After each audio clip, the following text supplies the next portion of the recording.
Hello students, कैसे बच्चों आप लोग। तो बच्चों जेई मेंस 2026 में 21 जनवरी को जो पहला अटेम्प्ट था, जेई मेंस का जो पहला दिन था 21 जनवरी, उसमें दो पेपर हुए थे, मॉर्निंग और इवनिंग।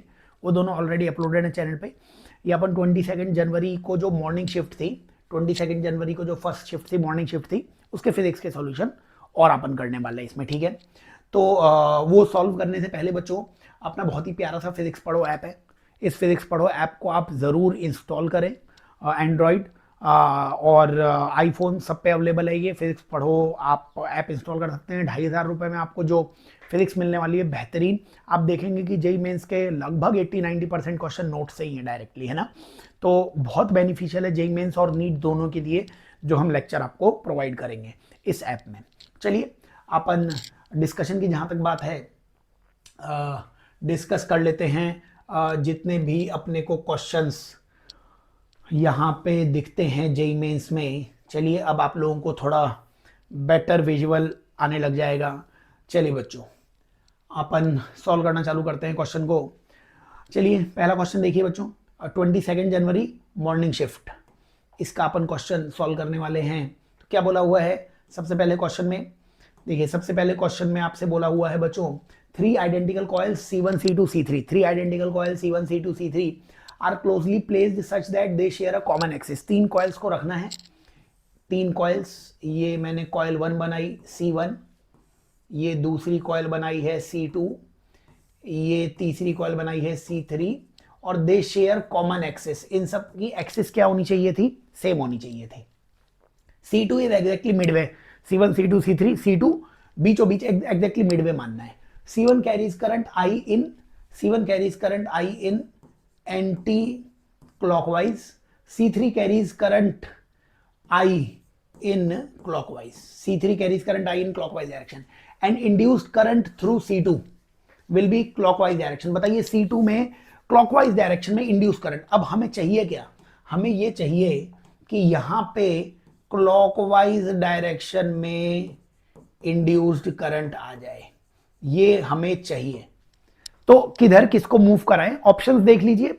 याद होना चाहिए कॉइल्स में सेम डायरेक्शन में जब करंट होता था तो वो अट्रैक्ट करते थे, अपोजिट डायरेक्शन में करंट होता था वो रिपेल करते थे। ये छोटी मोटी बातें पता है, लेंथ लॉ से तो आंसर आ जाएगा। बताइए C1 moves towards C2।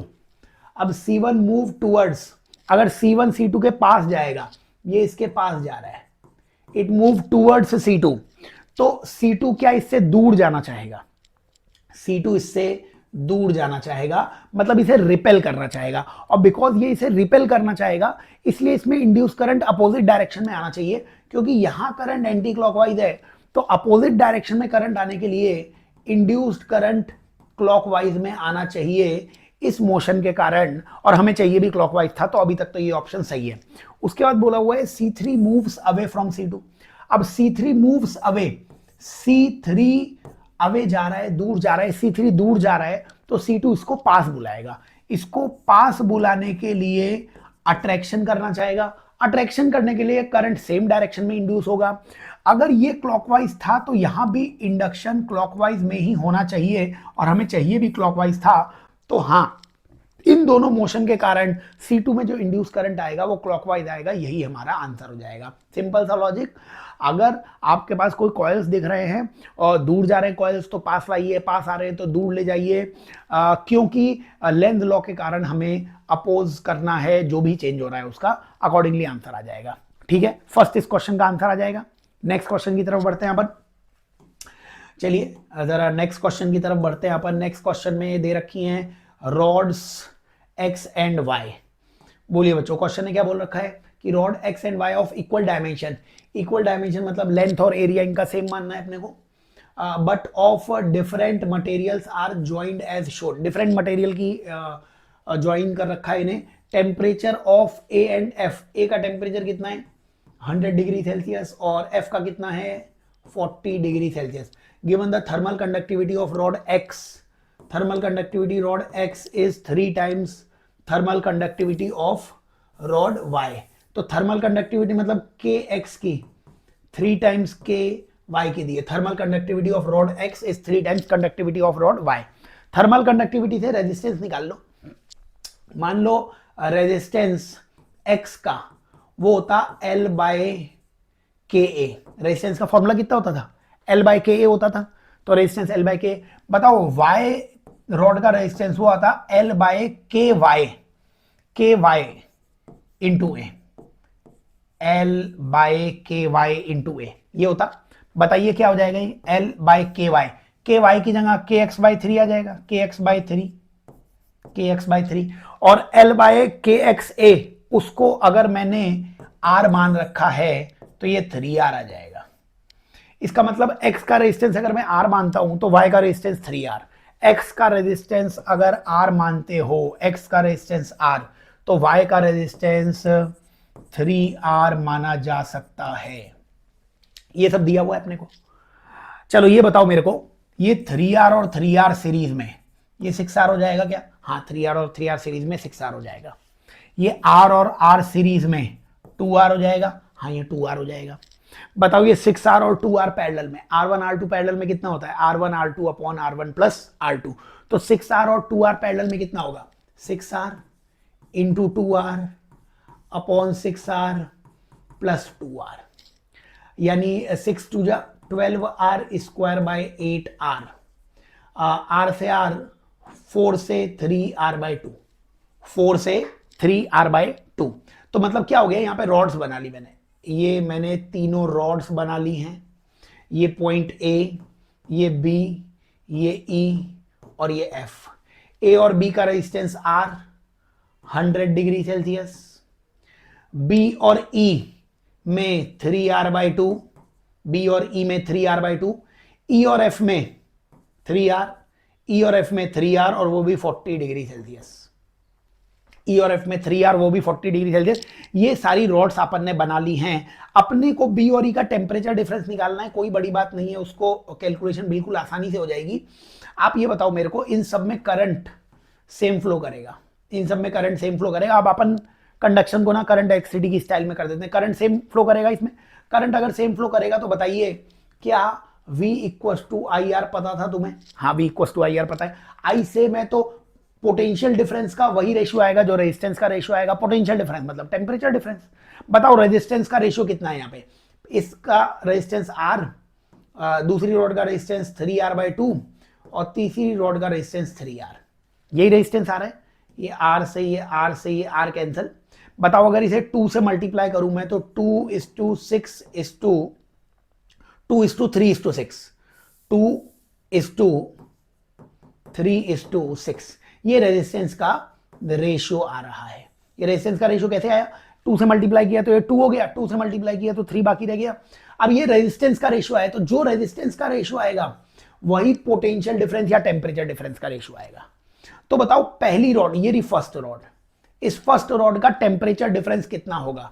First rod का टेम्परेचर डिफरेंस होगा 2/11 ऑफ 60। कितना रेशियो मिलेगा? 2 रेशियो। 2 रेशियो कितने में से मिलेगा? ये 2 रेशियो 2 और 3, 5 और 6, 11। तो 2/11 और 60 कहां से आया? देखो इसका टेम्परेचर 100 है, इसका टेम्परेचर 40 है, तो टोटल डिफरेंस कितने का था? 60 का। 60 में से पहली रॉड को कितना डिफरेंस मिलेगा? 2 पार्ट मिलेगा आउट ऑफ 11। तो 2/11 यानी ये कितना हुआ? 120/11, जो रफली 11 मान सकता हूं क्या? यानी इस पहली रॉड का टेम्परेचर डिफरेंस 11 आ रहा है। टेम्परेचर डिफरेंस 11, अगर ये 100 है तो इसको ना 89 होना पड़ेगा, तभी तो 100 और 89 का डिफरेंस 11 आ जाएगा।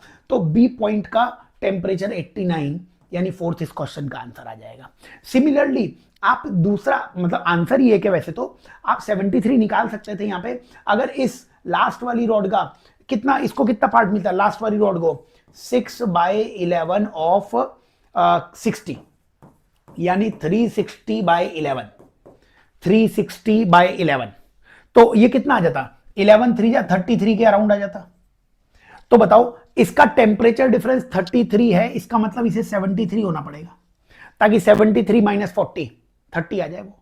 तो आंसर फोर्थ टिक कर सकते हो। तो कैलकुलेशन तो है ही, बट सॉल्व किया जा सकता है, आसान सवाल है। आगे चलें, चलो नेक्स्ट क्वेश्चन की तरफ बढ़ते हैं अपन। जरा नेक्स्ट क्वेश्चन की तरफ बढ़ते हैं। क्वेश्चन नंबर 28 की तरफ आ जाते हैं। बोलिए क्वेश्चन नंबर 28 में देखिए बच्चों क्या बोला हुआ है। क्वेश्चन नंबर 28 में क्वेश्चन नंबर 28 में अपने को बोला गया है, क्वेश्चन ऑडियो वीडियो बिल्कुल क्लियर है क्या बच्चों? ऑडियो वीडियो, हाँ बिल्कुल क्लियर दिख रहा है ऑडियो वीडियो।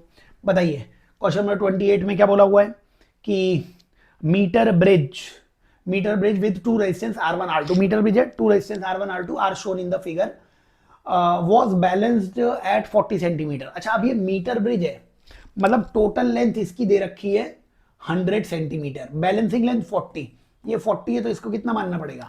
60 मानना पड़ेगा। तो पहला relation R1 by 40 equals to R2 by 60, 0 से 0 कैंसिल हुआ, ये 2 आया, ये 3 आया, 2 से कैंसिल किया तो 3R1 इक्वल्स टू 2R2, ये पहला रिलेशन, ठीक है ना।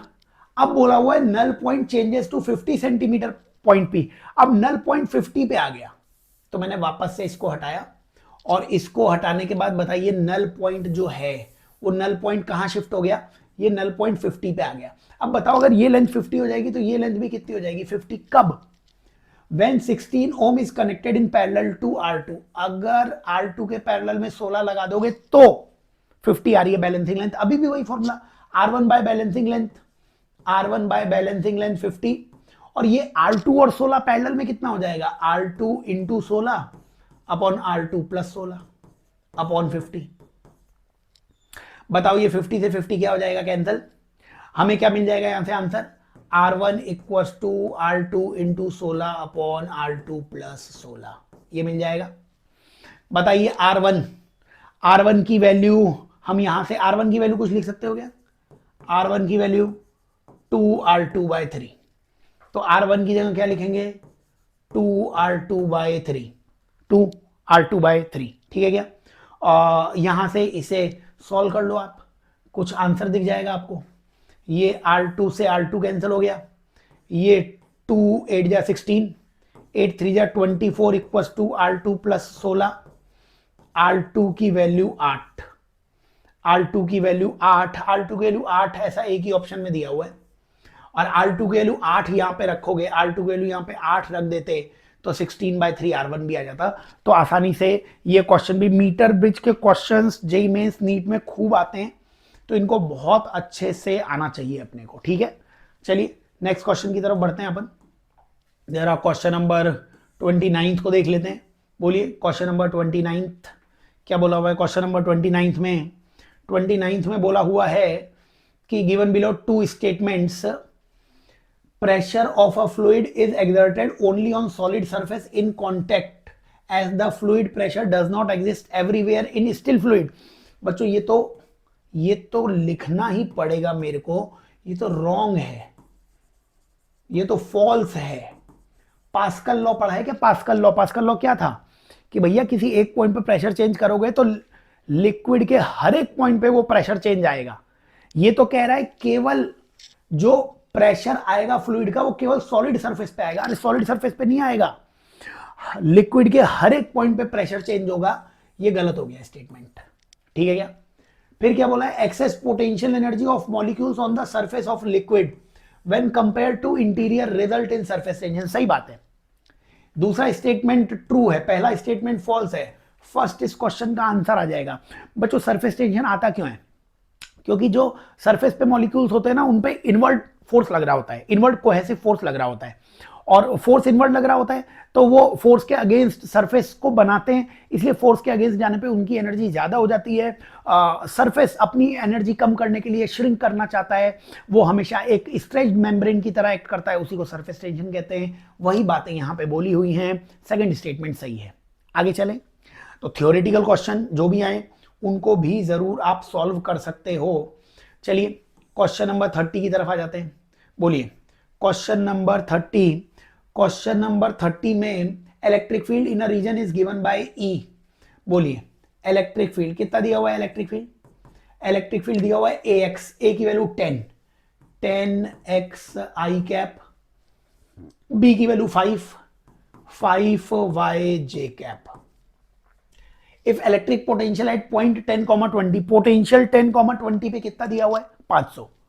और हमें पोटेंशियल बताना है, ओरिजिन पे कितना होगा पोटेंशियल, ये सब हमें बताना है। तो ये क्वेश्चन बिल्कुल स्ट्रेट फॉरवर्ड है। इलेक्ट्रिक फील्ड और पोटेंशियल के बीच का कोई relation E equals to minus dv by dr आपने सुना होगा बच्चों, सॉल्व कर लो। Minus dv equals to 10x i cap plus 5y j cap, ये dr दूसरी तरफ जाएगा, dot dx i cap plus dy j cap. वो जो dr वेक्टर होता था उसको हम dx i कैप और dy j कैप लिखते थे।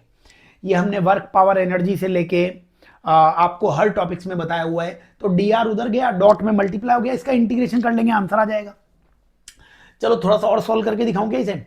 चलो ये क्या लिखा हुआ है, minus dv equals to 10x dx plus 5y dy।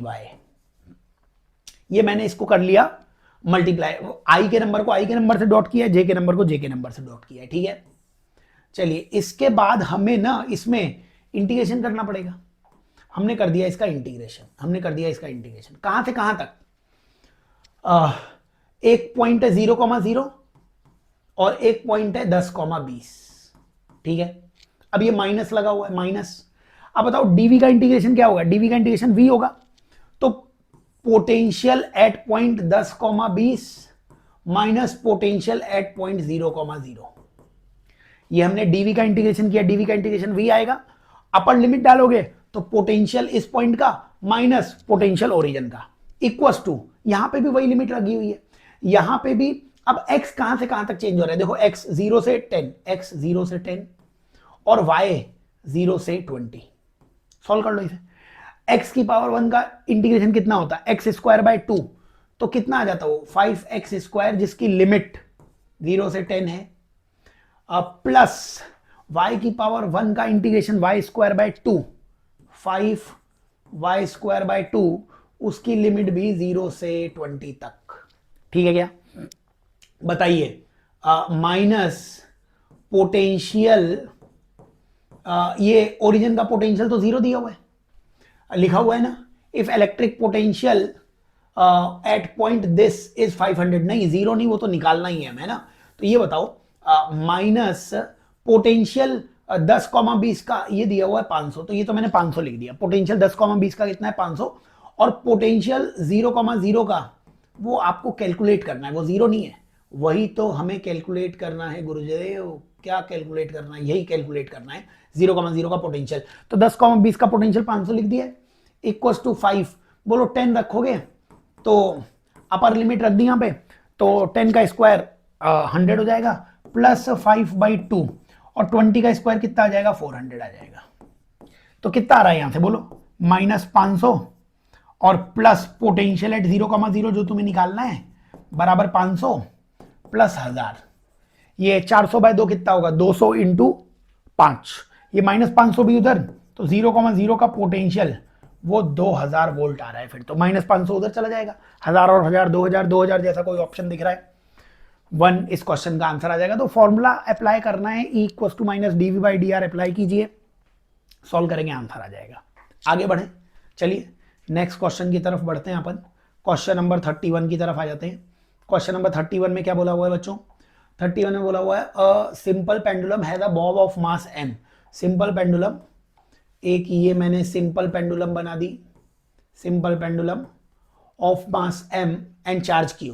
तो सिंपल पेंडुलम के पास मास m और charge q, the pendulum string has negligible mass, ठीक है। When horizontal electric field E, अब हॉरिजॉन्टल इलेक्ट्रिक फील्ड E अगर लगाया गया है, tension changes, final tension at equilibrium, equilibrium पे फाइनल टेंशन बतानी है बच्चों। ये बताइए इक्विलिब्रियम, यहां पे जब इलेक्ट्रिक फील्ड आगे लगा तो इलेक्ट्रोस्टैटिक फोर्स QE वो आगे लग जाएगा, और नीचे वेट कितना लगेगा इसका mg।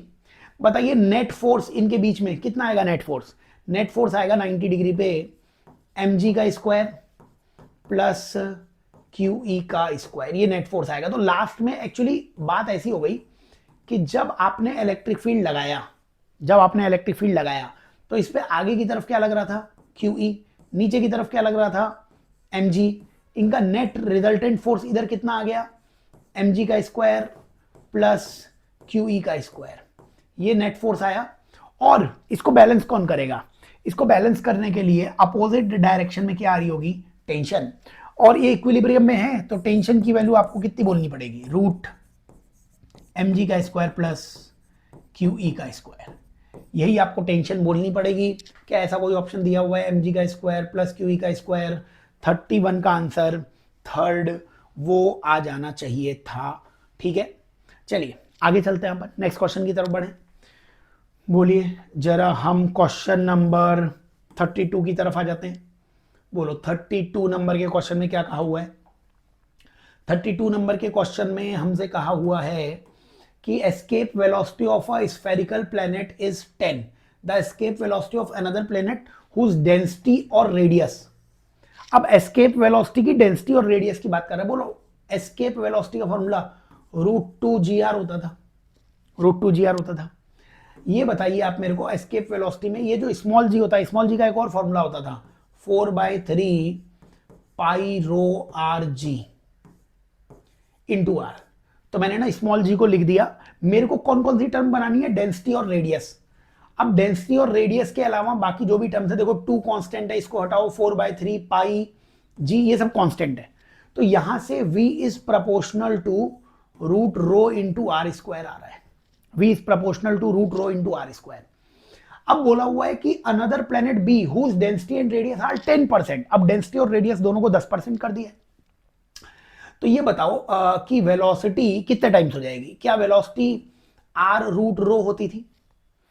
और बताइए रेडियस 10 टाइम्स करने का मतलब कितना हो गया? रेडियस 10 मतलब 10% करने का मतलब क्या हो गया? 10% का मतलब होता है 10/100।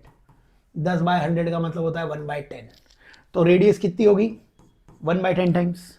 और डेंसिटी भी कितनी हो गई? 1/10 टाइम्स। तो एस्केप वेलोसिटी कितनी हो जाएगी? 1/10 √10 टाइम्स। इतनी हो जाएगी वेलोसिटी, और क्या है, यही आंसर है, इतने टाइम्स हो जाएगी। अब पहले वेलोसिटी दे रखी है। अब देखो जेई मेंस वाले ने क्या किया, कलाकारी कर दी थोड़ी सी। देखो वेलोसिटी दे रखी है 10 किलोमीटर पर सेकेंड। तो नई वेलोसिटी कितनी हो जाएगी? नई वेलोसिटी हो जाएगी 10/10 √10 किलोमीटर पर सेकेंड। ये हो जाएगी नई एस्केप वेलोसिटी। यानी कि एस्केप वेलोसिटी आ जाएगी 1/√10। अब 1/√10 कोई ऑप्शन ही नहीं है, क्योंकि यहां पे यूनिट मीटर पर सेकेंड में कर दी। तो मीटर पर सेकेंड के लिए इसे 1000/√10 मीटर पर सेकेंड ये बोलना चाहिए। और चाहो तो इसे √10 से मल्टीप्लाई डिवाइड कर दो। √10 से मल्टीप्लाई डिवाइड अगर इसे करते, इसे √10 से मल्टीप्लाई और डिवाइड करोगे तो ये 10 से 1 10 कैंसिल होके 100√10, 100√10 यानी थर्ड इस क्वेश्चन का आंसर आ जाएगा। क्वेश्चन बिल्कुल आसान है।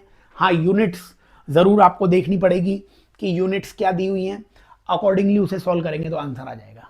चलिए नेक्स्ट क्वेश्चन की तरफ बढ़ते हैं अपन। जरा क्वेश्चन नंबर 33 की तरफ आ जाते हैं। 33 क्वेश्चन अगेन आपको सारे स्टैंडर्ड हमारे नोट्स में मिलेंगे ये सारे क्वेश्चन। बोला हुआ है एक्स, कहाँ गया X, X P Q Y, X P Q Y is vertical smooth. तो वर्टिकल है ये, वर्टिकल, तो वर्टिकल लूप है। टोटल रेजिस्टेंस आर दिया हुआ है। पी एक्स, जो पी और एक्स है, पी और X is parallel to Q Y, ठीक है। सेपरेशन इनका एल दिया हुआ है। Constant magnetic field B exist in entire loop. तो constant magnetic field B perpendicular, तो मैग्नेटिक फील्ड परपेंडिकुलर, चलिए मैग्नेटिक फील्ड परपेंडिकुलर हमने बी मान लिया कहीं पे। तो ये मैग्नेटिक फील्ड हमने बी जो है वो मान लिया है, मैग्नेटिक फील्ड बी एग्जिस्ट कर रहा है। अब मास m है, slide under gravity, terminal speed. बच्चों टर्मिनल स्पीड के बारे में क्या कहना है आपका? टर्मिनल स्पीड का मतलब होगा कि फोर्स, नेट फोर्स रॉड पे कितना हो जाना चाहिए? नहीं, 0। अब ये बताओ जब ये CD नीचे आएगा तो आपको समझ में आता है कि ये एरिया बढ़ेगा, ये एरिया बढ़ेगा। एरिया बढ़ने के कारण इसका फ्लक्स भी बढ़ेगा।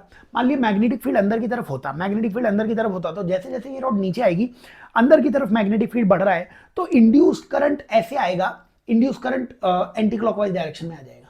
Induce current anti clockwise direction में इसलिए आएगा ताकि मैग्नेटिक फील्ड इंड्यूस बाहर की तरफ हो, क्योंकि ये रॉड जैसे जैसे नीचे जा रही है वैसे वैसे मैग्नेटिक फील्ड तो अंदर की तरफ बढ़ रहा है।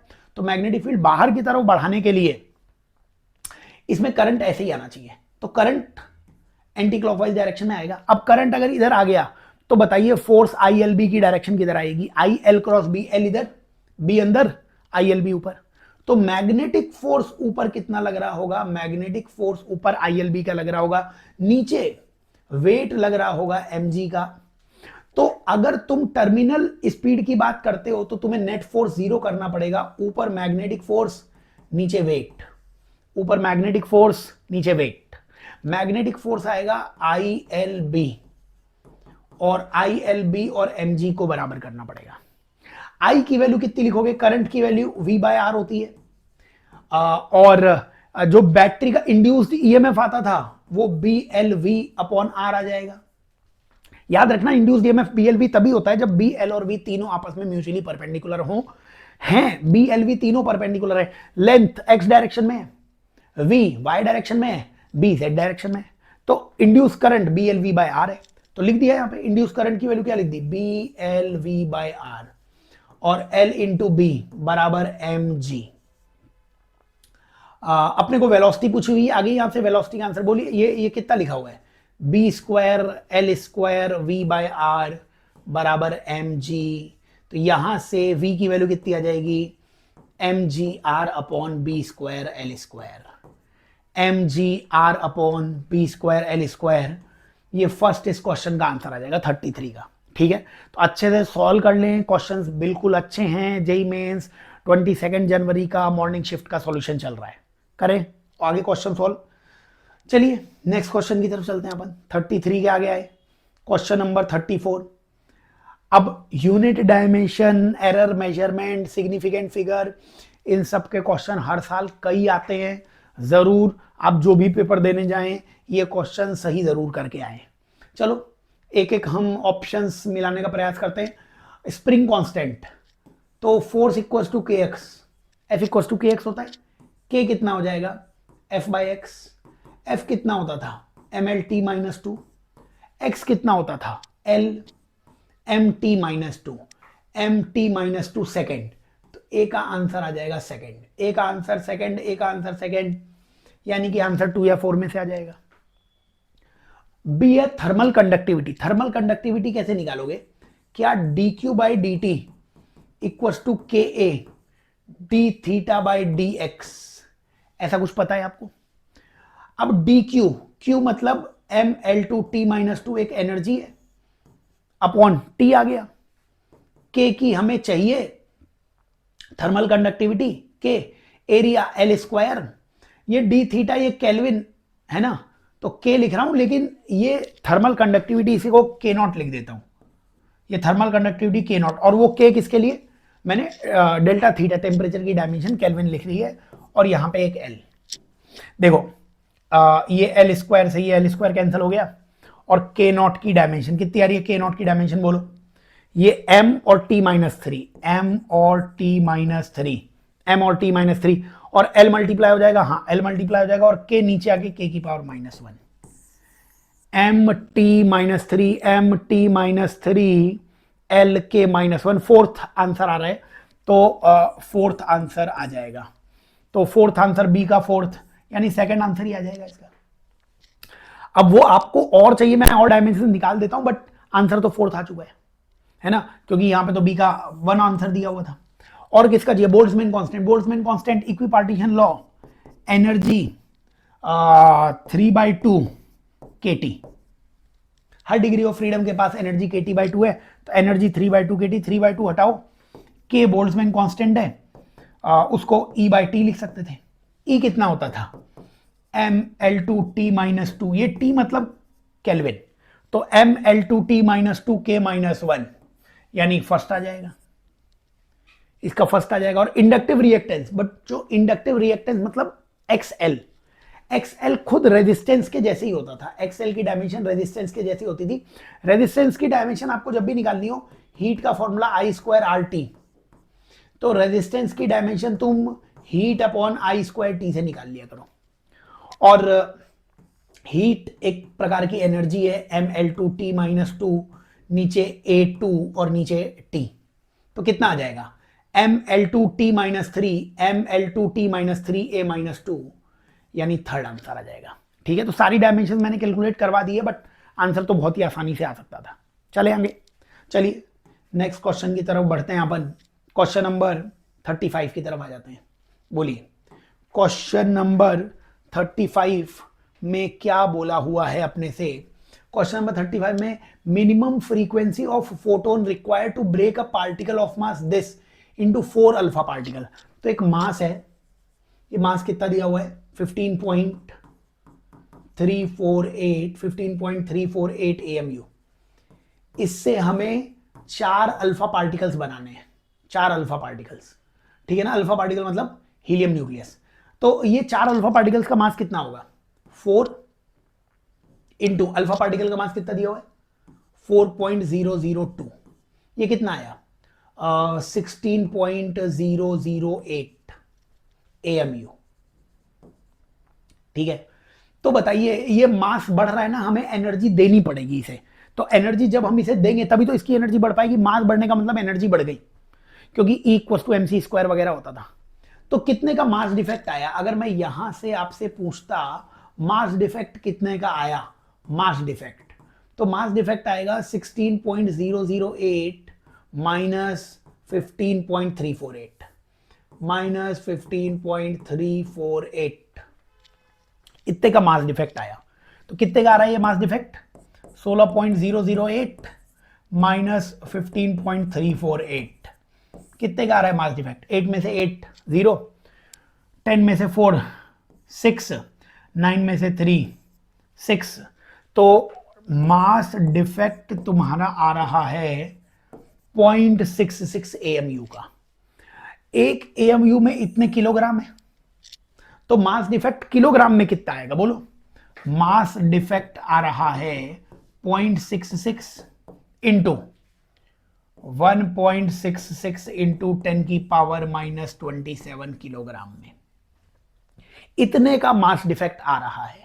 इतने मास डिफेक्ट के लिए कितनी एनर्जी चाहिए, क्या एनर्जी का फॉर्मूला डेल्टा MC² पता है आपको।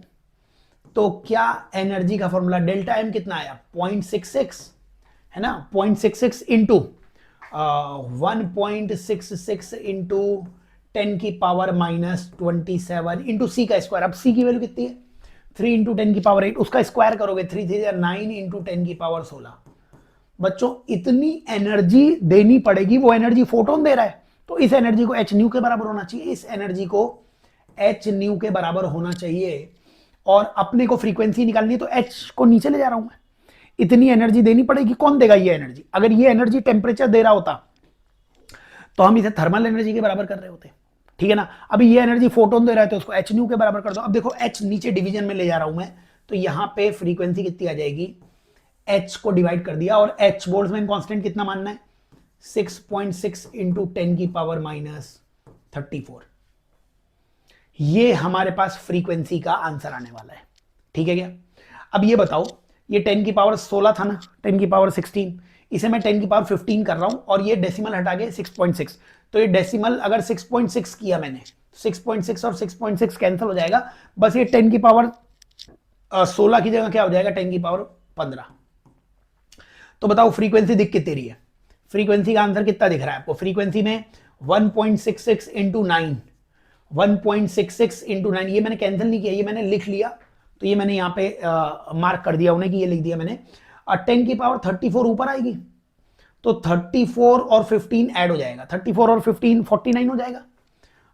10⁻49 और -27, ठीक है ना। डेसिमल अगर मैंने सही सॉल्व किया 34 और 15 49 -27, तो कितनी आ जाएगी फ्रीक्वेंसी यहां से 1.66 इंटू 9 और इंटू 10⁻222, 10 की पावर कितने आ जाएगा 22 आ जाएगा, ठीक है ना। 1.66 इंटू 9 और 10⁻22 इतनी हर्ट्ज में आ रही है, अपने को किलो हर्ट्ज में आंसर बताना है, किलो हर्ट्ज में। तो इसे मल्टीप्लाई भी कर सकते हैं अपन, इसे मल्टीप्लाई अगर मैं कर लेता 166 इंटू 9, इसको मल्टीप्लाई करके एग्जैक्ट आंसर ही आप लोगों को बता देता हूं। चलिए 166 इंटू 9, 9 6 54, 9 6 54 और 59, और ये 1494 आ रहा है, वो भी 2 के बाद, तो 14.94। तो ये आंसर आ रहा है 14.94 इंटू 10⁻22 हर्ट्ज। तो 14.94 इंटू 10⁻³ किलो में 10⁻³, तो 3 हट जाएगा तो 10⁻19 किलो हर्ट्ज। तो 14.94 इंटू 10⁻19 किलो हर्ट्ज सेकेंड इस क्वेश्चन का आंसर आ जाएगा। तो सॉल्व कर लेना बच्चों। मास डिफेक्ट का तो बहुत दिनों बाद मेरे को सवाल कोई दिखाया, वरना बहुत ये न्यूक्लियर फिजिक्स में पढ़ाते ही रहते थे अपन। चलिए जरा नेक्स्ट क्वेश्चन की तरफ बढ़ते हैं अपन। क्वेश्चन नंबर 36 की तरफ आ जाते हैं। बोलिए क्वेश्चन नंबर 36 में क्या बोला हुआ बच्चों? A solid sphere of mass 5 kilogram, radius 10 centimetre. तो एक ये सॉलिड स्फीयर है, ये है सॉलिड स्फीयर, इसका मास है 5 किलोग्राम और इसकी रेडियस है 10 centimetre. Is kept in contact with another solid sphere of mass 10 kilogram, radius 20 centimetre. तो एक और यहां पे स्फीयर है, इसकी रेडियस 20 सेंटीमीटर है और 10 किलोग्राम इसका मास दिया हुआ है। Moment of inertia about tangent, इसका मोमेंट ऑफ इनर्शिया चाहिए, moment of inertia about tangent. Tangent के अबाउट मोमेंट ऑफ इनर्शिया पूछा गया है। तो बताइए किसी भी स्फीयर का टेंजेंट के अबाउट मोमेंट ऑफ इनर्शिया कितना होता था? नहीं याद है? I बराबर ICM प्लस MD स्क्वायर। बताओ सॉलिड स्फीयर का ICM कितना होता था? ICM होता था 2/5 MR स्क्वायर। तो I की वैल्यू कितनी आ जाएगी? 2/5 MR square plus MD square, और D की वैल्यू कितनी है? R। तो 2/5 प्लस 1 कितना हो जाएगा? 7/5 MR स्क्वायर। तो मोमेंट ऑफ इनर्शिया 7/5 MR होता है किसी भी टेंजेंट के अबाउट।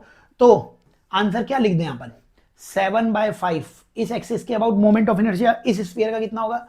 7/5 MR square. M की वैल्यू 5 और R स्क्वायर 10/100 का स्क्वायर, प्लस इसी एक्सिस के अबाउट इसका moment of inertia again 7/5 MR square. M की वैल्यू 10 इंटू R की वैल्यू 20/100 का स्क्वायर। तो 7/5 MR स्क्वायर ये अपने को करना पड़ेगा। बताइए क्या आंसर आ रहा है? 5 से 5 कैंसिल हुआ तो 7 और 0 से 0 7/100। एक तो ये आ गया 7/100, ठीक है ना। 5 से ये 2 कर दिया मैंने, 7 2 14 अपॉन 25 आ जाएगा, क्योंकि 20 से इसको करोगे 5 का स्क्वायर 25। तो ये आंसर आ रहा है। इसको आप 4 से मल्टीप्लाई डिवाइड कर दो, तो ये कितना आ जाएगा? 7 प्लस 56/100, यानी ये आ रहा है 0.63। 0.63 जैसा कोई ऑप्शन दिख रहा है। 36 का आंसर सेकंड अपने पास आ जाना चाहिए। ठीक है, बढ़े आगे तो क्वेश्चन सॉल्व हो जाएंगे। ये सब बहुत ही स्टैंडर्ड से क्वेश्चंस हैं। कैलकुलेशन तो जेईई मेंस वाले करवाएंगे ही, कैलकुलेशन करिए, आंसर आ जाएगा। नेक्स्ट क्वेश्चन में कंसीडर एन इक्विलेटरल प्रिज्म। चलिए प्रिज्म का question, equilateral prism.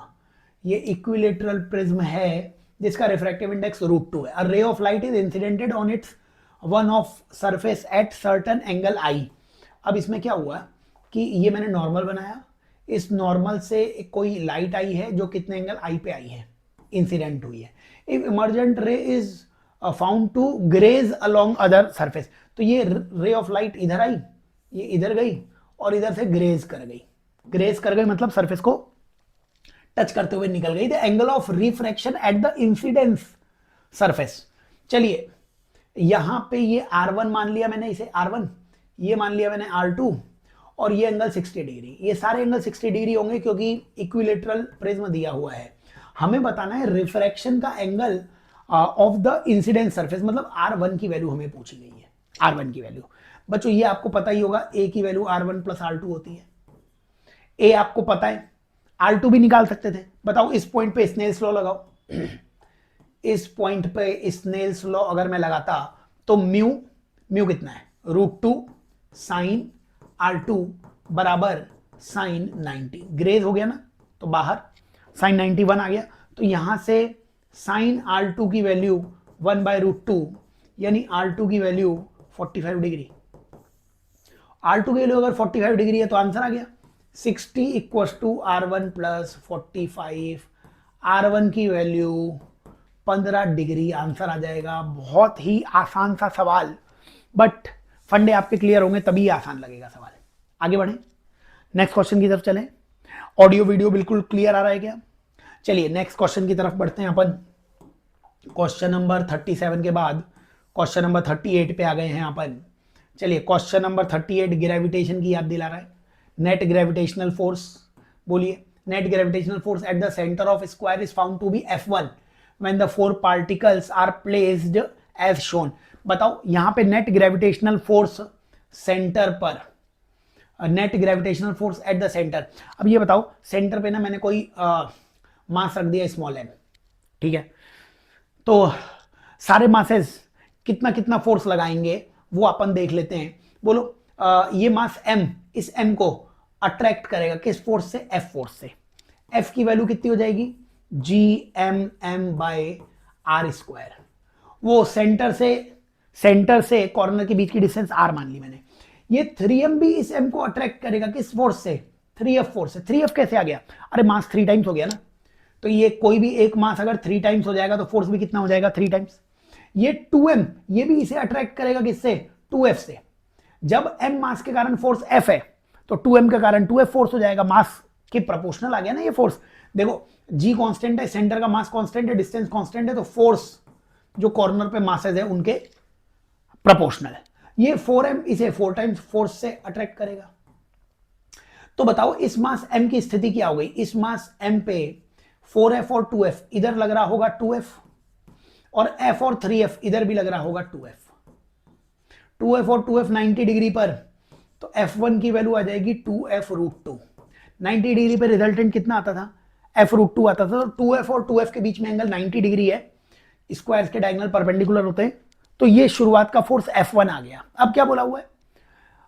And it is F2। अब फोर्स F2 लगता है when 3m and 4m are interchanged. अब बताओ हमने यहां पे क्या किया कि 3m और 4m को इंटरचेंज कर दिया, मतलब यहां पे इस बार 3m कर दिया और यहां पे इस बार 4m कर दिया।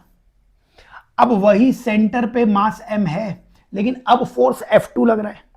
बताओ इस m ने इसको अट्रैक्ट किया F फोर्स से, ये 2m अट्रैक्ट करेगा 2f फोर्स से, 3m अट्रैक्ट करेगा 3f फोर्स से, 4m अट्रैक्ट करेगा 4f फोर्स से। 4f फोर्स से क्यों अट्रैक्ट करेगा वो? क्योंकि आपको पता होना चाहिए कि फोर्स वो मास के प्रोपोर्शनल है, बाकी सब चीजें कांस्टेंट थी। बताइए क्या आ गया इस मास m का रिजल्टेंट? ये 4f और f का इधर 3f, 3f और 2f का इधर f, जिसके बीच में एंगल 90 डिग्री है। तो 3f और f, ये 4f और f के बीच का रिजल्टेंट 3f और f, 3f और f के बीच में एंगल 90 डिग्री, तो कितना आंसर आएगा? 3f का स्क्वायर, मतलब 90 डिग्री पे रिजल्टेंट कितना होता था? a square plus b square होता था, a square plus b square. तो 3f का स्क्वायर कितना होगा? 9f square plus f square, यानी कितना आ जाएगा? √10f आ जाएगा। तो आंसर आ गया हमारे पास। कितना आ गया आंसर? F1/F2, F1/F2। F1 की वैल्यू 2√2f और F2 की वैल्यू √10f। f से f क्या हो जाएगा? कैंसिल। तो आंसर √2, मतलब ऊपर कितना है? 2/√5, ये आंसर आ जाएगा 2/√5। तो 2/√5 इसका आंसर है, और अपने को आंसर दिया हुआ है α/√5, यानी कि अल्फा की वैल्यू कितनी आ जाएगी? 2। अल्फा की वैल्यू 2 आ जाएगी। फोर्थ इस क्वेश्चन का आंसर वो आ जाएगा। ठीक है, आगे चलिए नेक्स्ट क्वेश्चन की तरफ चलते हैं अपन। नेक्स्ट क्वेश्चन की तरफ 38 के बाद 39 क्वेश्चन। 39 क्वेश्चन, ये देखिए 39 क्वेश्चन ग्रेविटेशन हुआ, इलेक्ट्रोस्टैटिक्स आ गया बच्चों। ये जो क्वेश्चन दिख रहा है, इसमें जब भी आप ये क्वेश्चन वीडियो देख के करें, ये यहाँ पे देखो +q +q +q +q +q, ये जो चार्ज है ये -q है। ये क्वेश्चन सारा दिया हुआ है अपने को। तो क्वेश्चन ये सब दिया हुआ है, सारे चार्ज प्लस है, एक चार्ज माइनस में आपको दिया हुआ है। अब क्वेश्चन रीड कर लेते हैं अपन और इसे सॉल्व कर लेते हैं। 6 point charges are kept 60 degree apart from each other. सबको 60 डिग्री अपार्ट पे रखा हुआ है सरकमफ्रेंस पे। Net electric field at the centre electric field centre में कितना होगा बच्चों, ये बताओ, ये वाला क्यू और ये वाला क्यू, इस क्यू ने इलेक्ट्रिक फील्ड बाहर की तरफ जनरेट किया होगा, इस क्यू ने भी इलेक्ट्रिक फील्ड बाहर की तरफ जनरेट किया होगा, ये एक दूसरे को रिपेल कर देंगे, इन दोनों के फील्ड कैंसिल हो जाएंगे। ये वाला चार्ज क्यू ये भी बाहर की तरफ इलेक्ट्रिक फील्ड जनरेट करेगा, ये वाला चार्ज क्यू ये भी बाहर की तरफ इलेक्ट्रिक फील्ड जनरेट करेगा, ये क्यू और ये क्यू के इलेक्ट्रिक फील्ड भी कैंसिल हो जाएंगे, केवल ये लास्ट दो इलेक्ट्रिक फील्ड बाकी रह जाएंगे। ये बताओ, ये वाला क्यू प्लस चार्ज अपने से बाहर की तरफ इलेक्ट्रिक फील्ड जनरेट करेगा, minus Q towards it electric field E generate करेगा, तो टोटल इलेक्ट्रिक फील्ड 2E आ जाएगा, 2E, 2k q by are square, जो भी आर रेडियस दिया हुआ है, नहीं दिया हुआ है, आर ऑप्शन में दिख रहा है, अच्छा रेडियस आर दिया हुआ है, 2k q by are square, ये हमारे पास आंसर आ रहा है 2k q by are square, I और जे मतलब डायरेक्शन के साथ। तो ये बताओ, ये हमारे पास नेट इलेक्ट्रिक फील्ड आया हुआ है, ये इलेक्ट्रिक फील्ड आया है 2E और 60 डिग्री एंगल पे, ये 60 डिग्री एंगल पे दिया हुआ है, सारे चार्जेस 60 डिग्री एंगल पे थे, तो ये वाला चार्ज इससे ये वाला एंगल 60 डिग्री आएगा, और ये 60, तो ऊपर वाला एंगल 60 होना चाहिए था, ये एंगल 30 डिग्री हो जाएगा, या ऊपर वाले एंगल को 60 लिख सकते थे, तो आप इस वाले एंगल को कितना मान सकते थे, 30 डिग्री। ये 30 डिग्री एंगल कैसे लिखा हुआ है, हर चार्ज 60 डिग्री पे है ना, ये वाला चार्ज और इसके 60 डिग्री पे, तो ये 60 डिग्री है, तो नीचे वाला हॉरिजॉन्टल के साथ एंगल 30 डिग्री। चलो इसको कंपोनेंट कर लो बच्चों, इसके कंपोनेंट 2E का इधर कंपोनेंट कितना आएगा, 2E cos 30, इधर कितना आएगा 2E sin 30, 2E cos 30 और 2E sin 30, आंसर आ गया हमारे पास। क्या लिख दें हम, 2E cos 30 कौन सी डायरेक्शन में, माइनस आई में, प्लस 2E sin 30 जे डायरेक्शन में, ठीक है। तो 2E कॉमन ले लेना इसमें से, 2E और cos 30 कितना होता है, cos 30 का आंसर √3/2 माइनस आई में और 1/2 जे में, तो बस ये आंसर आ गया हमारे पास। ये 2 से ये 2 से ये 2 कैंसिल हो जाएगा, आंसर आ जाएगा E √3 माइनस आई में और प्लस जे में। E की वैल्यू कितनी है, k q by are square, तो E की वैल्यू कितनी है, ये k 1/4πε0, ये लिखा हुआ है k q by are square, k q by are square √3 minus I और j, ये तो गलत हो गया, √3 माइनस आई और j, √3, अब इसमें से ये कर सकते हो, इसमें से माइनस कॉमन ले लो, तो ये कितना हो जाएगा, -e और √3i माइनस जे, तो फर्स्ट आंसर दिख रहा है इसका, तो 39 का आंसर फर्स्ट आ जाएगा। E की वैल्यू क्या लिख रखी है, k q by are square लिख रखी है, तो सॉल्व कर लेना, बहुत आसान क्वेश्चन है, वेक्टर्स से आप इसके कंपोनेंट कर लेना। आगे चले, चलो नेक्स्ट क्वेश्चन की तरफ बढ़ते हैं अपन, क्वेश्चन नंबर 40 की तरफ आ जाते हैं। ये क्वेश्चन नंबर 40 बच्चों, ये जो क्वेश्चन नंबर 40 था, ये क्वेश्चन नंबर 40 बोनस है एक्चुअली, क्वेश्चन नंबर 40 जो है ये बोनस है, क्योंकि इसमें कोई भी ऑप्शन मैच नहीं करने वाला है, तो क्वेश्चन नंबर 40 जो है ये बोनस था, इसमें कोई भी ऑप्शन मैच नहीं करने वाला है, तो ये मैंने ऊपर ही लिख दिया है, ये बोनस है, जिसको एनटीए ने बोला था ये क्वेश्चन ड्रॉप्ड है। क्वेश्चन ड्रॉप्ड होने का मतलब ये था बच्चों कि ये इसके आंसर सभी को मिले थे, सभी लोगों को इसके 4 नंबर से ऐड कर दिए गए थे। तो बाकी क्वेश्चन सॉल्व कर लेते हैं। A thin convex lens of focal length 5 centimetre, एक थिन कॉन्वेक्स लेंस है और फोकल लेंथ इसकी कितनी रखी थी, 5 centimetre. A thin concave lens of focal length 4 centimetre are combined without any gap, तो इसी के आगे एक हमने कॉन्केव लेंस भी रख दिया जिसकी फोकल लेंथ कितनी है, 4 सेंटीमीटर, और मैग्निफिकेशन m1 है when object is at 10 centimetre. अब बताओ, ऑब्जेक्ट अगर 10 सेंटीमीटर पे रखा है तो लेंस फॉर्मूला वगैरह अगर आप लगाओ इसमें, तो क्या लिखता मैं इसे, 1/v minus 1/u equals to 1/f। 1/v मेरे को पता नहीं है, माइनस 1/u, u की वैल्यू -10 आ जाएगी, रे ऑफ लाइट यहां से आगे जाएगी, तो रे ऑफ लाइट की डायरेक्शन में प्लस मतलब माइनस में आ जाएगी, इक्वल्स टू 1/5 माइनस 1/4, पता ही है आपको कि फोकल लेंथ जो कॉन्वेक्स की होती है वो पॉजिटिव और कॉनकेव की नेगेटिव। तो 1/5 माइनस 1/4 कितना आ रहा है यहां से 1/v की वैल्यू बोलो। 1/v ये माइनस माइनस प्लस हो जाएगा, प्लस 1/10 इक्वल टू 4/5 ये 20 और 4 माइनस तो -1।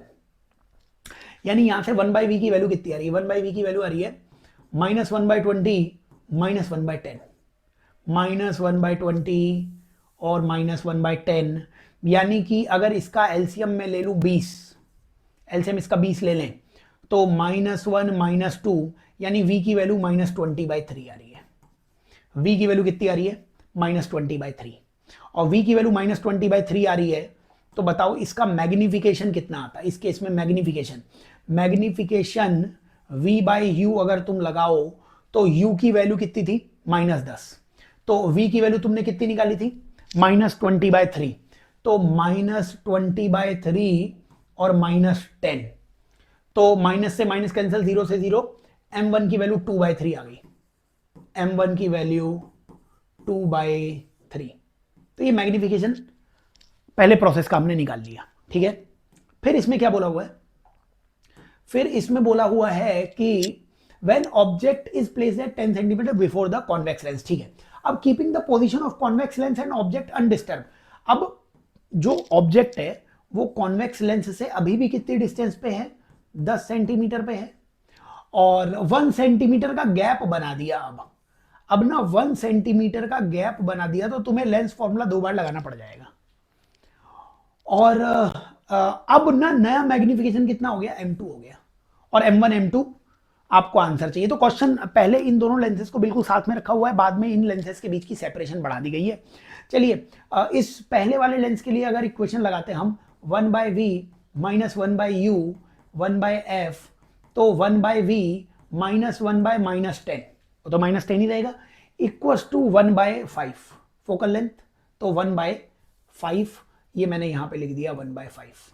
बताओ ये 1/v की वैल्यू यहां से कितनी आएगी, ये माइनस माइनस कितना हो जाएगा माइनस माइनस प्लस प्लस उधर जाके माइनस 1/5 माइनस 1/10, क्या ये 1/10 ही आ जाएगा, ये 1/10 ही आ जाएगा क्या, 10 माइनस 5 1/10 ही आ जाएगा। तो ये 1/10 तो v की वैल्यू कितनी आ गई 10, और v की वैल्यू अगर 10 आ गई तो यहां पे अब क्या होगा, मैग्निफिकेशंस मल्टीप्लाई होते थे। तो मान लीजिए इसका इस लेंस का मैग्निफिकेशन m2 होता, m2 तो खैर ऑप्शन में दिया हुआ है, तो इसका m3 होता मैग्निफिकेशन और इसका मैग्निफिकेशन m4 होता। इन दोनों के मैग्निफिकेशन का प्रोडक्ट करेंगे तब हमें m2 मिलेगा। तो बताओ m3 की वैल्यू अगेन v/u से, बताओ v/u से, v की वैल्यू 10, u की वैल्यू -10, तो m3 की वैल्यू आ रही है -1, ठीक है। अब ये बताओ यहां से जो भी रे ऑफ लाइट आई उसका v 10 आ गया, मतलब आगे कहीं 10 पर इसकी इमेज बननी चाहिए थी 10 पर, और वही इमेज इस लेंस के लिए ऑब्जेक्ट का काम करेगी। तो ये यहां से डिस्टेंस 10 है तो ये वाली डिस्टेंस शायद 9 आ जाएगी, और ये वाली डिस्टेंस अगर 9 आ गई तो अब तुम्हें क्या करना चाहिए, इस लेंस के लिए फिर से फॉर्मूला लगाना चाहिए। ये जो सेकंड लेंस है, कौन सा फॉर्मूला भाई, lens formula 1/v minus 1/u equals to 1/f। कितना है इसका v, वो तो निकालना है तुम्हें 1/v। u की वैल्यू इस बार 9 आएगी और वो भी +9 आएगी क्योंकि in the direction of light ही अपने को u दिख रहा है, इक्वल्स टू 1/f। 1/f को -1/4 कहना पड़ेगा क्योंकि फोकल लेंथ तो कॉनकेव की नेगेटिव -1/4, तो 1/v की वैल्यू कितनी आ गई, यहां से बोलो 1/v की वैल्यू कितनी आ गई 1/9 माइनस 1/4। एलसीएम लो जरा 36, एलसीएम ले लिया मैंने 36, तो 4 माइनस 9 -5, तो v की वैल्यू कितनी आ जाएगी -36/5, तो v की वैल्यू हो जाएगी -36/5, v की वैल्यू -36/5। तो बताओ इस लेंस का मैग्निफिकेशन m4, ये m4 कितना आएगा, लेंस का मैग्निफिकेशन होता है v/u, इसका v कितना निकाला था तुमने -36/5 और इसका u कितना था 9, तो इसका मैग्निफिकेशन आ गया -4/5। बताओ इस लेंस का मैग्निफिकेशन कितना आया है -1, इस लेंस का मैग्निफिकेशन आया है -1 और इस लेंस का मैग्निफिकेशन कितना आया है -4/5। ये दोनों मैग्निफिकेशंस हैं, इन दोनों मैग्निफिकेशंस को अगर मल्टीप्लाई करेंगे तो इस कॉम्बिनेशन का मैग्निफिकेशन m2 मिलेगा। बोलो इसको मल्टीप्लाई करने पे -1 इंटू 4 -4/5, क्या वो 4/5 आ गया? अब देखो m1 कितना है 2/3, m1 कितना है 2/3 और m2 कितना है 4/5, 4 और 5 ऊपर आ गया, ठीक है क्या? तो ये 2 आ गया, यहां से 5/6 आंसर आ रहा है। अब 5/6 जैसा ऑप्शन ही नहीं था, ये 5/9 लिखा हुआ है, तो ये 5/6 आंसर आने के कारण ही ये बोनस है। सही आंसर मैंने बता दिया है, 5/6 इसका आंसर आना चाहिए था अगर आप इसे सॉल्व करते तो। केवल लेंस फॉर्मूला लगाना है, बार बार मैग्निफिकेशन देखते रहो, सॉल्व करोगे तो आंसर आ जाएगा। चलिए नेक्स्ट क्वेश्चन की तरफ बढ़ते हैं अपन। ये बोनस क्वेश्चन भी होता है खत्म। क्वेश्चन नंबर 41 पे आ जाते हैं अपन। बोलिए क्वेश्चन नंबर 41 क्या बोला हुआ है? Question number 41, 7.9 mega electron volt alpha particle.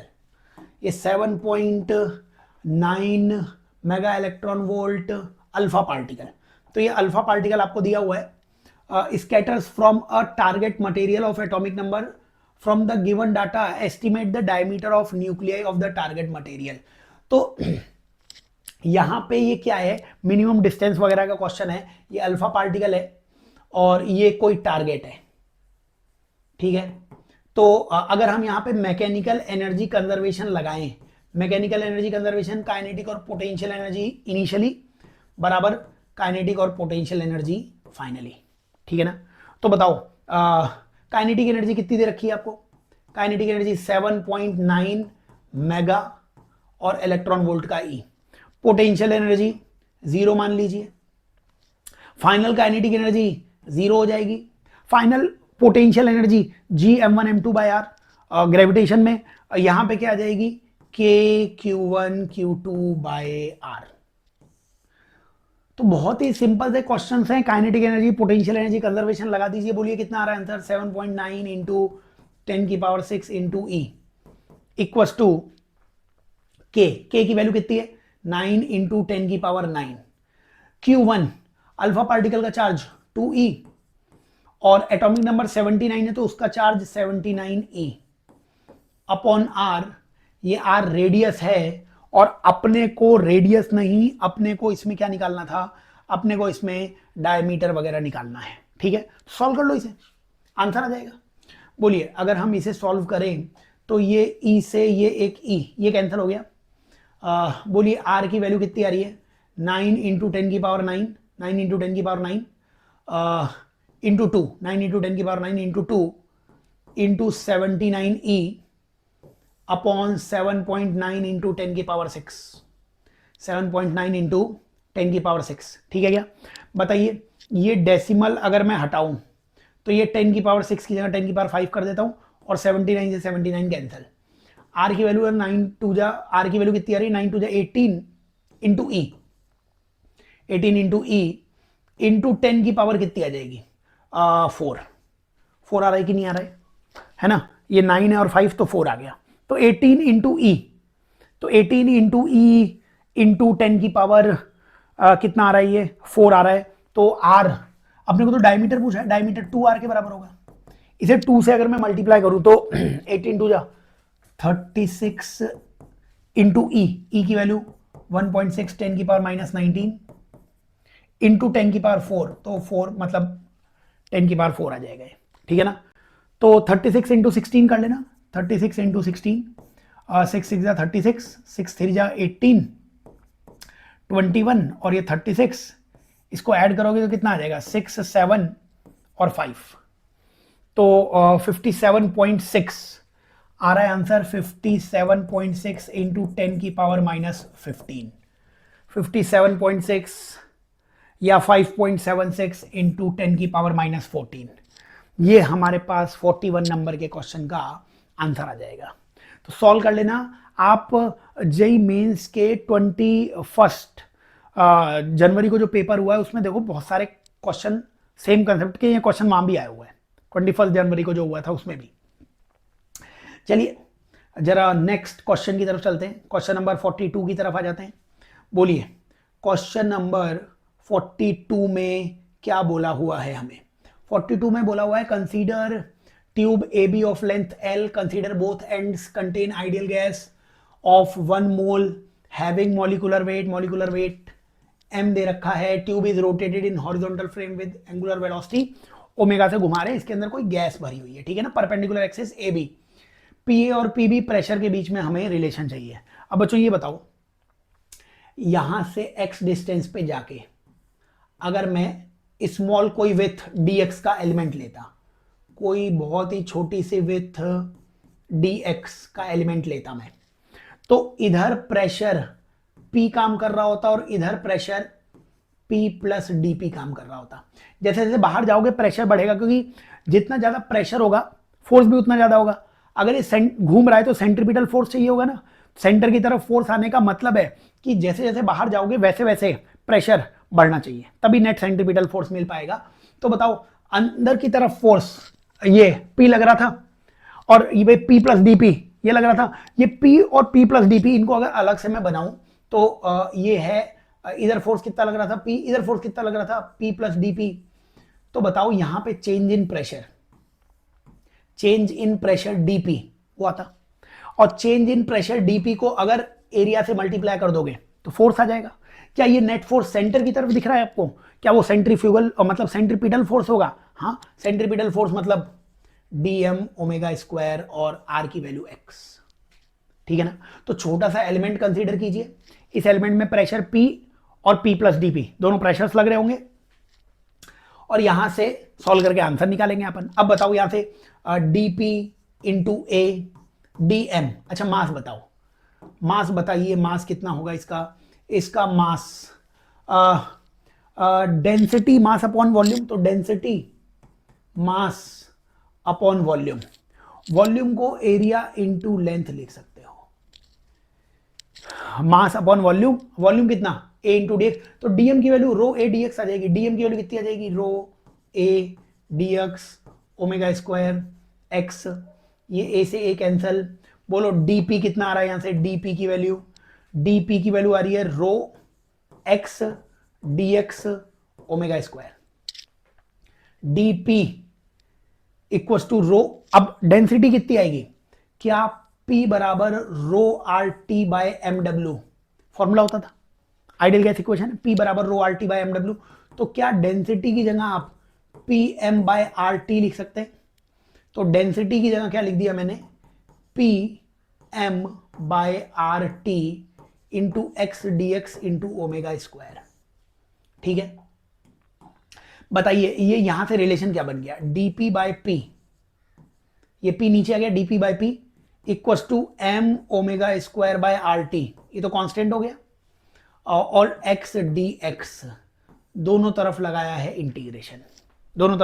Integration, अब प्रेशर कहां से कहां तक चेंज हो रहा है, pa से pb तक, और डिस्टेंस x कहां से कहां तक चेंज हो रही है, 0 से लेके l तक। बच्चों dp बाय p का इंटीग्रेशन log p या ln p आएगा, ln p, और लिमिट लगाओगे तो log a minus log b, log a minus log b, तो ठीक है ना, ln p इंटीग्रेशन था, लिमिट लगा दी, और इधर कितना आएगा, इधर वही आ रहा है m omega square upon R T और l स्क्वायर बाय 2, x की पावर 1 का इंटीग्रेशन कितना, x स्क्वायर बाय 2 आ जाएगा। तो बस बच्चों ये log a minus log b कितना हो जाएगा, log a बाई b आ जाएगा, log a बाई b। तो यहां से log a बाई b अगर मैं देखूं तो आंसर ही आ जाएगा, यहां से लिख दूंगा इसे, कहीं पर रफ स्पेस दिख रही है क्या, चलो ये रिलेशन आपको पता ही था, मैं यहां पे लिख देता हूं, ln pb by pa ln pb by pa equals to m omega square l square by R T square. और यहां से अगर आप ध्यान से देखेंगे तो ये E है, ये E दूसरी तरफ चला गया, तो PB equals to PA E की power m omega square l square by R T square. बताओ PB equals to PA, PB equals to PA, PB equals to PA E की power m omega square l square by R T आना चाहिए था, है ना, R T square नहीं, R T into 2 है ये एक्चुअली, ये यहां पे क्या था, एल स्क्वायर बाय 2 था, तो ये 2 है एक्चुअली, स्क्वायर में नहीं है, ये यहाँ पे 2 है। बताओ कौन सा ऑप्शन दिख रहा है? M omega P B equal to P A M omega square L square 2 R T.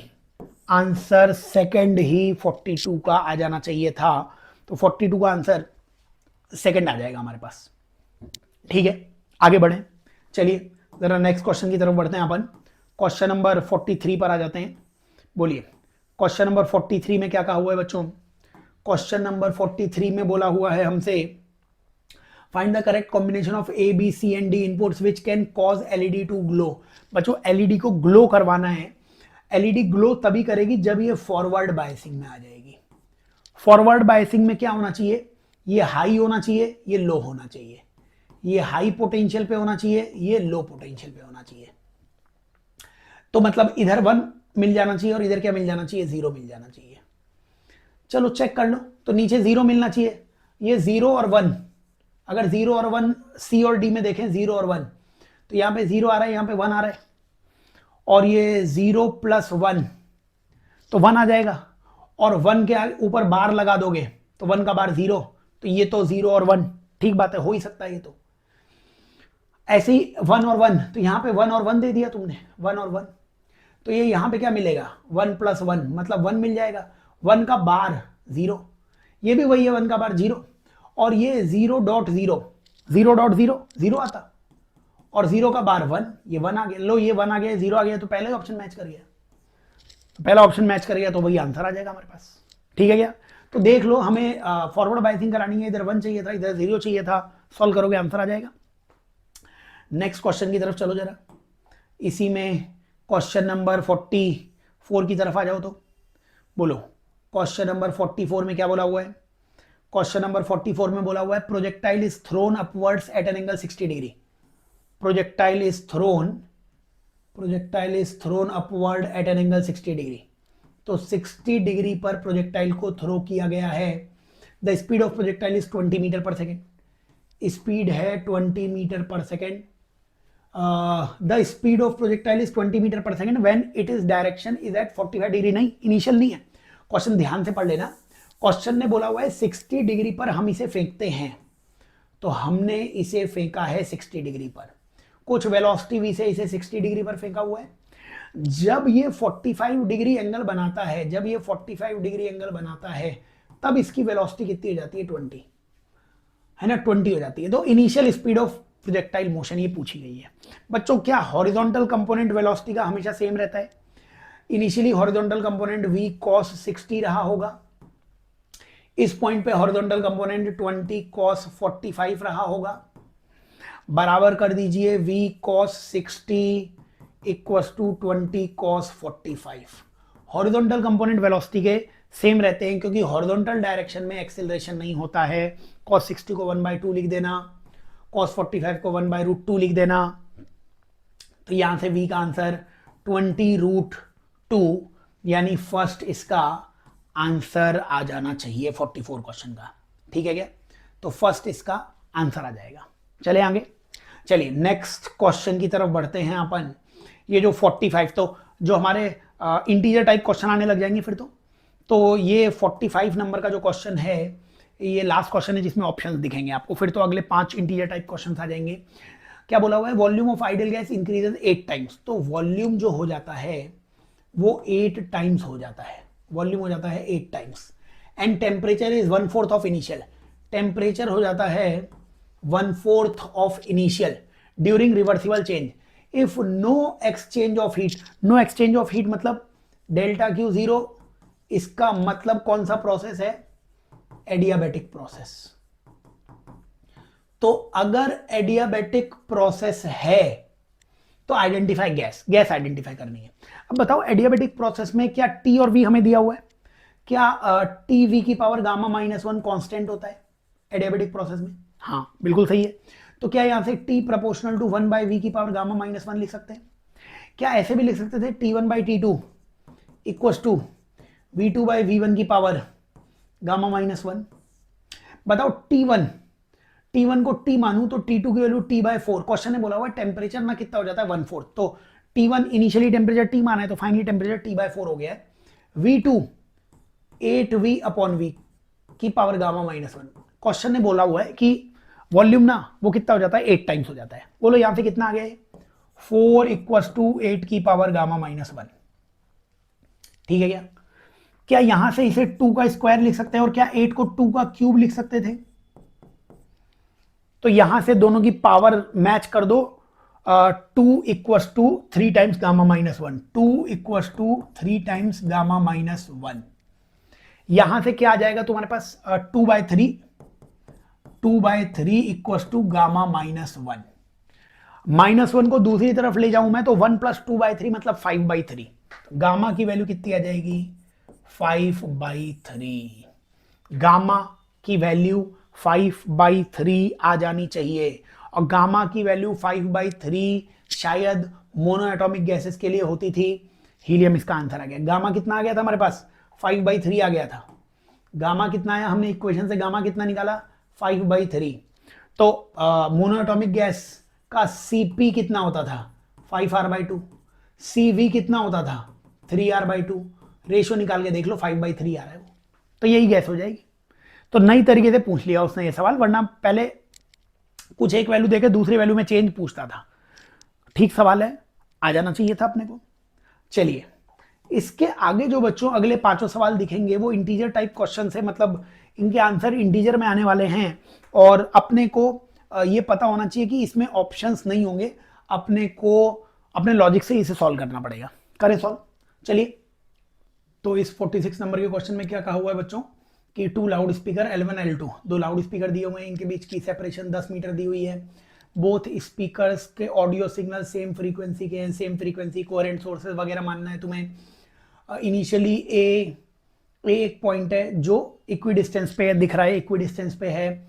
B जो है, ए बी की लेंथ 25 मीटर दी हुई है, वो दिख रहा है। फिर क्या किया, the measured signal was found to undergo 10 cycles of minima and maxima during the movement. तो ए से बी जाने पर ना 10 मैक्सिमा मिनिमा आए, इसका मतलब है बी पे जो है ना वो 10th मैक्सिमा आया होगा। मतलब बी पे ना 10 लैम्डा पाथ डिफरेंस हो जाना चाहिए। जैसे जब पाथ डिफरेंस 1 लैम्डा आया होगा, तो पाथ डिफरेंस लैम्डा आया होगा, तो उससे पहले λ/2 पे एक मिनिमा एक मैक्सिमा आ चुका होगा। तो अगर यहाँ पे 10 लैम्डा पे पहुंचे हो आप, तो 10 मैक्सिमा 10 मिनिमा आ चुके होंगे। ठीक बात है ना? इसलिए मैं बोल रहा हूँ यहाँ का पाथ डिफरेंस कितना होना चाहिए, 10 लैम्डा। पाथ डिफरेंस निकाल लो आप इसमें, बताओ पाथ डिफरेंस कैसे निकाल रहे हो। चलो ये वाली लेंथ बताओ, ये वाली लेंथ आ जाएगी 40, और ये वाली लेंथ हमें अगर निकालनी थी तो ये लेंथ, आधी लेंथ ये कितनी थी, 5। ये लेंथ भी 5 थी, तो 5 के ऊपर ये वाली लेंथ 20 आ जाएगी, 20। तो बताओ L1B कितना आएगा, L1B कितना आएगा, √40 का स्क्वायर और 20 का स्क्वायर। बताओ यहां से 20 का स्क्वायर अगर कॉमन लेते तो बाहर तो 20 आ जाता, अंदर 2 का स्क्वायर और 1 का स्क्वायर, यानी 20√5। 20√5 मतलब 20 इंटू 2.23, यानी कि 44.6 मीटर। तो जो L1B से सिग्नल वहां पहुंचा होगा, तो L1B का पाथ डिफरेंस, मतलब L1B का पाथ कितना फॉलो हुआ होगा वो निकाल लिया हमने। बताओ L2B से भी कोई सिग्नल यहां पहुंचा होगा, इस पाथ की लेंथ कितनी आएगी। देखो ये लेंथ अभी भी कितनी है, 40, और ये वाली लेंथ 30 हो जाएगी, क्योंकि ये लेंथ 5, 10 का आधा 5, 5 और 25 मिलके 30 हो जाएगी। तो ये अगर मैं यहां से L2B निकालता, L2B, तो वो आता √40 का स्क्वायर और 30 का स्क्वायर। 40 और 30 का स्क्वायर 50 बना देगा, 50 बना देगा। तो तुम्हें समझाने के लिए अगर मैं बोलूं तो ये हटा के यहां पे जो दो लाइट्स, मतलब दो सिग्नल्स आ रहे होंगे, ये L1B और ये L2B, इन दोनों का पाथ डिफरेंस कितना होगा, कोई मेरे से पूछे इनका पाथ डिफरेंस कितना होगा, L2B माइनस L1B, ये होगा इनका पाथ डिफरेंस। कितना होगा वो पाथ डिफरेंस, 50 माइनस 44.6, यानी 0.4, 5.4 मीटर, ये पाथ डिफरेंस। पाथ डिफरेंस को 10 लैम्डा लिख सकते थे, लैम्डा कितना आ जाएगा, 54/100। और क्या v को f लैम्डा लिख सकते थे, v कितना है 324, f और लैम्डा की वैल्यू 54/100। बच्चों 54 इसको 6 बार कैंसिल करेगा, f की value 600 hertz. Integer type question में फर्स्ट आंसर आ जाएगा 600 के बराबर। तो बिल्कुल स्ट्रेट फॉरवर्ड क्वेश्चन है, लेकिन हाँ अगर किया हुआ होगा तभी आपको समझ में आएगा, पाथ डिफरेंस, फेज डिफरेंस पढ़ा हुआ होना चाहिए मतलब। ठीक है, आगे चलो जरा इसमें नेक्स्ट क्वेश्चन 47th। चलो 47th क्वेश्चन में क्या बोला हुआ है? A parallel beam of light travelling in air is incidented on convex spherical glass. चलिए कॉन्वेक्स स्फेरिकल ग्लास पे पैरेलल बीम्स आ रही हैं, तो ये पैरेलल बीम आ रही हैं, यहां पर म्यू 1 मान रखा है, ये रेडियस इस सरफेस की दे रखी है 50 सेंटीमीटर, इसका रिफ्रैक्टिव इंडेक्स 1.5। तो रे ऑफ लाइट 1 से 2 तक आ गई है, तो रे कन्वर्ज एट अ पॉइंट, किसी पॉइंट पे कन्वर्ज हो गई है रे ऑफ लाइट, कन्वर्ज हो गई है। तो अपने को क्या चाहिए? Distance is x from centre of curvature, तो x की वैल्यू चाहिए। चलिए ये बताइए n2 by v minus n1 by u equal to n2 minus n1 by R, formula याद है कि नहीं याद है? n2 1.5, v की वैल्यू चाहिए, u की वैल्यू इनफाइनाइट आएगी क्योंकि इंफिनिटी से पैरेलल रेज आ रही होंगी, तो ये टर्म 0 हो गई। n2 minus n1 1.5 minus 1, radius of curvature plus में ही आ रहा है तो प्लस 50। ठीक है क्या? कितना है? 1.5 by v equal to 0.5 by 50, 0.5 by 50 मतलब 1 बाई 100, यानी v की वैल्यू 150 सेंटीमीटर में आने वाली है, 150 सेंटीमीटर। तो कहां पर ये आने वाला है? 150 सेंटीमीटर, 150 सेंटीमीटर। अब अपने को डिस्टेंस रेडियस से चाहिए, मतलब सेंटर ऑफ कर्वेचर से चाहिए, तो सेंटर ऑफ कर्वेचर खुद कितनी डिस्टेंस पे होगा? 50 पर। अब ये 50 है, ये टोटल डिस्टेंस 150 है, तो सेंटर से ये वाली डिस्टेंस तुम्हें 100 दिख रही है क्या? 100 सेंटीमीटर आंसर आने वाला है। ठीक है, तो सॉल्व कर लेना, इंटीजर टाइप क्वेश्चन आसान ही है, पेपर ही आसान है, बट हाँ आपको कंसेप्ट सारे आते होंगे तभी आसान दिखेगा ये। चलिए नेक्स्ट क्वेश्चन में क्या बोला हुआ है? अगले क्वेश्चन में बोला हुआ है कि circular disc of radius r1 thickness t, तो एक डिस्क है, रेडियस r1 है, इसकी थिकनेस t1 है। अनदर डिस्क, दूसरी डिस्क भी है सेम मटेरियल की, of radius r2 thickness t2, if moment of inertia are same. देखो अपने को डिस्क दी है और मोमेंट ऑफ इनर्शिया सेम दिया हुआ है, लेकिन मोमेंट ऑफ इनर्शिया तुम रेडियस और थिकनेस में लिख दो। बोलो कुछ नहीं बोला होगा तो हम एक्सिस कौन सी मानते थे? सेंटर से गुजरने वाली। तो मोमेंट ऑफ इनर्शिया का फॉर्मूला मैंने लिखा mr²/2, ये लिख सकता हूं। क्या मोमेंट ऑफ इनर्शिया को rho into we into r²/2 लिख सकता हूं? मैंने मास को ना डेंसिटी इंटू वॉल्यूम लिख दिया।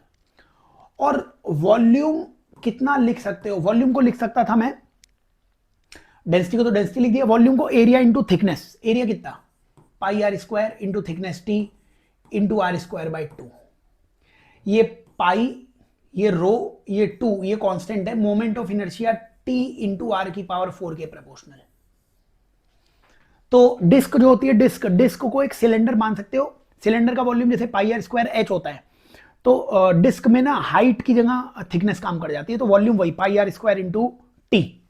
तो ये मोमेंट ऑफ इनर्शिया, क्वेश्चन में बोला हुआ है they both have same moment of inertia. Same moment of inertia का मतलब क्या है? कि t1 r1 की पावर 4 बराबर t2 r2 की पावर 4।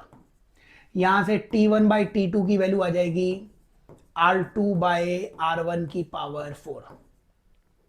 t1 बाई t2 आ जाएगा r2 बाई r1 की पावर 4। और यहां से अपने पास r2 बाई r1 कितना आ गया? r2 बाई r1, यहां से r2 बाई r1 कितना आ जाएगा?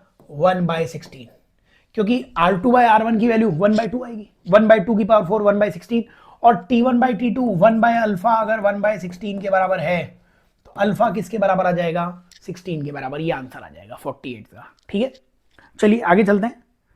49th क्वेश्चन की तरफ आ जाते हैं अपन। बोलो 49th क्वेश्चन में क्या बोला हुआ है बच्चों?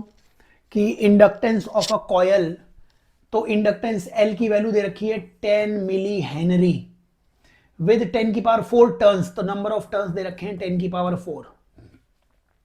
It is connected to DC source of 10 volt, 10 volt के डीसी सोर्स से कनेक्टेड है। तो ना एक कॉयल है जो 10 वोल्ट के डीसी सोर्स से कनेक्टेड है विद इंटरनल रेजिस्टेंस, तो इसका कुछ इंटरनल रेजिस्टेंस भी है 10 ohm. The energy density in the inductor when current reaches 1/6 of maximum value. अब बताओ यहां पे मैक्सिमम वैल्यू करंट की V/R होती है, क्योंकि शुरुआत में जब ये इंडक्टर है, ये इंडक्टर शॉर्ट सर्किट की तरह जब एक्ट करेगा तब मैक्सिमम करंट कितना आएगा, V/R। तो यही मैक्सिमम वैल्यू करंट की है। मैक्सिमम वैल्यू कितनी आ गई, 10/10 मतलब 1 आ गई। तो current reaches 1/E of maximum, यानी कि करंट की वैल्यू 1/E होने पर हमें एनर्जी डेंसिटी, अब क्या होती है energy density, B²/2 mu naught. Energy density का फॉर्मूला B²/2 म्यू नॉट होता था। B की वैल्यू म्यू नॉट NI याद है क्या तुम्हें, mu naught NI/2 mu naught. कितना आ जाएगा answer, mu naught square N² I²/2 mu naught.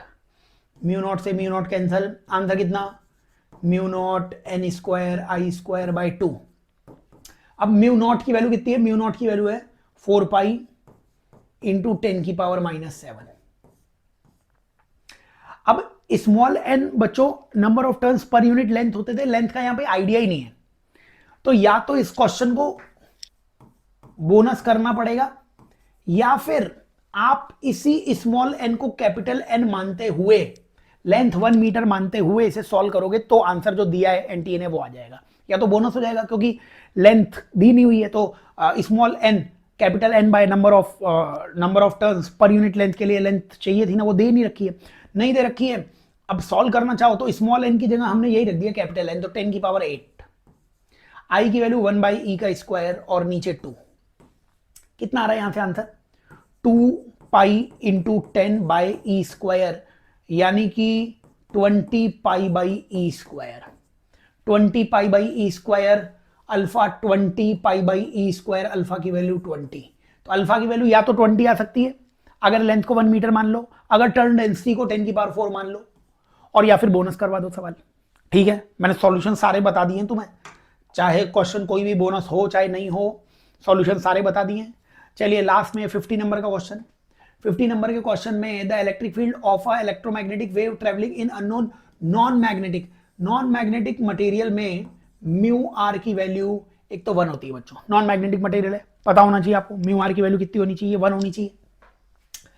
बताओ यहां से ओमेगा की वैल्यू तुम्हें दिख रही है क्या, 4.5 इंटू 10⁻14। हाँ, ओमेगा टी और के एक्स, के की वैल्यू कितनी दिख रही है, 3 इंटू 10⁻6। क्या वेव की स्पीड आपको पता है ओमेगा बाय के होती थी, वो आ जाएगी 4.5 इंटू 10⁻14, 3 इंटू 10⁻6, 1.5 इंटू 10⁸। क्या उसे c बाय म्यू लिख सकता हूं क्या, क्योंकि ईएम वेव है ना, उसकी वेलोसिटी मीडियम में कितनी रही होगी, वैक्यूम की वेलोसिटी अपॉन रिफ्रैक्टिव इंडेक्स। तो यहां से म्यू कितना आ जाएगा, म्यू की वैल्यू c 3 इंटू 10⁸ और 1.5 इंटू 10⁸, यानी म्यू की वैल्यू 2 आ जाएगी। क्या म्यू को आप, ये रिफ्रैक्टिव इंडेक्स है, ये म्यू रिफ्रैक्टिव इंडेक्स है, क्या इसको म्यू आर एप्सिलॉन आर लिख सकते थे क्या, ये एप्सिलॉन आर डायरेक्टली कांस्टेंट है, म्यू आर 1 होता है नॉन मैग्नेटिक मटेरियल्स के लिए, तो 2 equals to root epsilon R की वैल्यू 4 इस क्वेश्चन का आंसर आने वाला है डाइलेक्ट्रिक कांस्टेंट। तो बच्चों ये 22 जनवरी को जो पेपर हुआ था, 22 जनवरी को मॉर्निंग शिफ्ट में, उसके 26 से लेके 50 तक सारे क्वेश्चंस के सॉल्यूशन आ चुके हैं। तो चैनल्स को सब्सक्राइब कीजिए, फिजिक्स पढ़ो जो ऐप है उसको इंस्टॉल कीजिए, 2500 रुपये में पूरी फिजिक्स मिलेगी जो आपका जीवन बदल देगी। Best of luck.